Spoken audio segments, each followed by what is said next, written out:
जय करवा चौथ माता की। स्वागत है आप सभी का मेरे वास्तु ज्ञान गंगा यूट्यूब चैनल पर। आज मैं आपको करवा चौथ की कथा सुना रहा हूँ। कहते हैं कि करवा चौथ की कथा के सुने बिना करवा चौथ का व्रत पूर्ण नहीं माना जाता। शाम के समय यह कथा जरूर श्रवण करें। वैसे दिन में जितनी बार हो सके उतनी बार ये कथा श्रवण कर सकते हैं।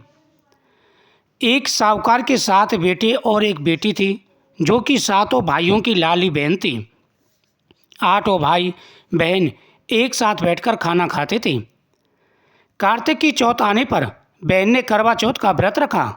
जब 7 भाई खाना खाने आए, उन्होंने बहन को भी खाना खाने के लिए बुलाया तो माँ बोली, आज इसका करवा चौथ का व्रत है। जब चांद निकलेगा तब यह अर्घ देकर ही खाना खाएगी। तब भाइयों ने विचार किया, चांद तो काफ़ी लेट निकलेगा, क्या जब तक हमारी बहन भूखी रहेगी? ऐसा विचार करके एक भाई ने जंगल में जाकर के आग लगा दी, दूसरे ने उसके सामने छलनी कर दी, तीसरे ने आकर के बहन से कहा, बहन देखो चंद्रमा निकल आया है।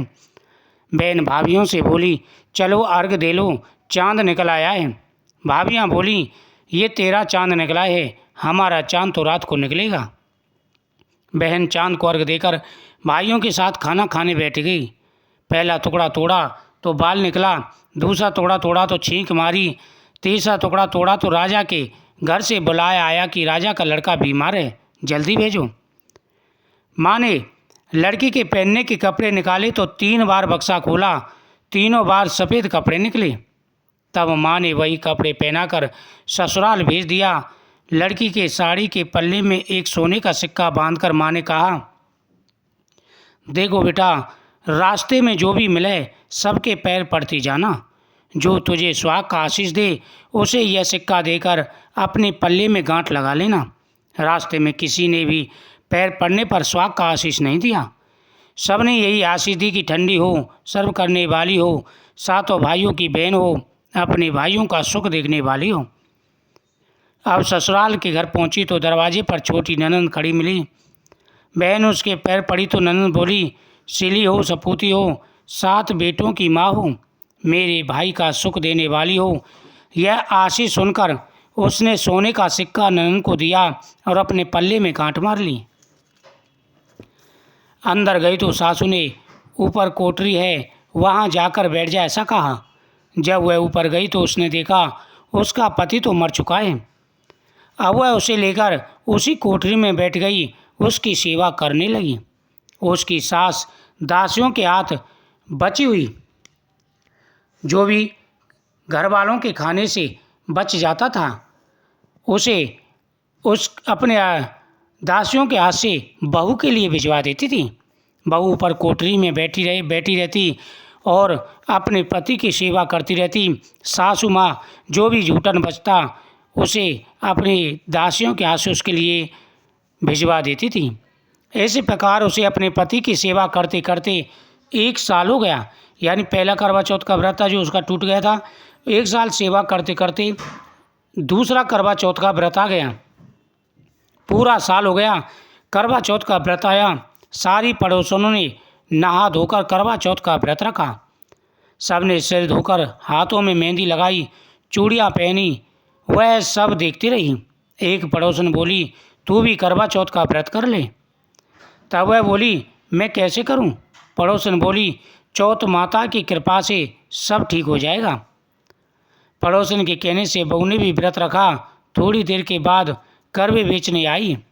करवे लोरी करवे लो, भाइयों की प्यारी करवे लो, दिन में चांद उगवानी करवे लो, ज़्यादा भूख लगने वाली करवे लो। इस प्रकार से करवे बेचने वाली जोर जोर से कहने लगी। बहू ने आवाज़ लगाई, एक करवे वाली, मुझे करवे दे जा। करवे वाली कहने लगी, मेरी दूसरी बहन आएगी, वो तुझे करवे देगी। दूसरी बहन आई, करवे लोरी करवे लो, भाइयों की प्यारी करवे लो, दिन में चांद उगवानी करवे लो, ज़्यादा भूख लगने वाली करवे लो। बहू ने आवाज़ लगाई, एक करवे वाली, मुझे भी करवे दे जा। दूसरी करवे वाली बोली, मेरी तीसरी बहन आएगी, वो तुझे करवा देगी। इस प्रकार 5 बहनें चली गईं, पर किसी ने भी उसे करवा नहीं दिया। फिर छठी बहन आई और बोली, मेरी 7वीं बहन आएगी, वो तुझे करवे देगी। तू रास्ते में कांटे पे घेर के रखना, तब उसके पैर में कांटा चुभ जाएगा, तब वह खूब चिल्लाती हुई आएगी। तू उसका पैर पकड़ लेना, उसे छोड़ना मत। जब तू सुई लेकर बैठ जाना और उसका पैर पकड़ कर मत छोड़ना, उसके पैर से कांटा निकाल देना। वह तुझे आशीर्वाद देगी, तू उससे करवे मांग लेना, तब वह तुझे करवे देकर जाएगी। तो उद्यापन करना, तेरा पति ठीक हो जाएगा। अब उसने वैसा ही किया। सारे रास्ते में कांटे बिछा दिए। जब 7वीं बहन करवे लेकर आई तो पैर में कांटा चुभने के कारण दर्द होने लगा। खूब चिल्लाती हुई आई। बहू ने उसका पैर पकड़ लिया, छोड़ा नहीं और उसका कांटा निकाल दिया।